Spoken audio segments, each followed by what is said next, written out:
Everyone, सबैलाई good morning. आज चाहिँ म मर्निङ वाक गर्नु जाँदैछु। बिहान चाहिँ अब छिटो उठेछु। छिटो उठ्नु त राम्रो हो साथीहरू, तर कोही बेला चाहिँ मर्निङ वाक पनि गर्नुपर्छ।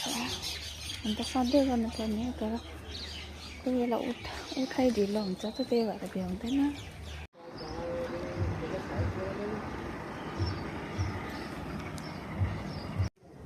बिहानको एकदम हावा चाहिँ एकदम फ्रेस छ साथीहरू। हाम्रो रोडमा हाम्रो रामझोडाको टिप्परको भिड, एउटा गाडी चाहिँ बिग्रेर बसिरहेछ हो। बिहान नै यति गाडीहरू आउँदैछ होइन।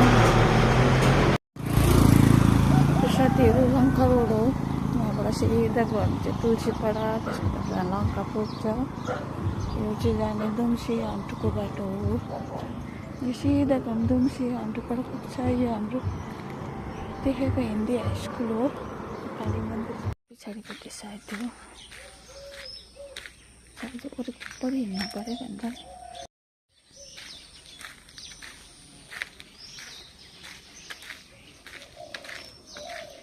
पुरा वाक गर्दैछ।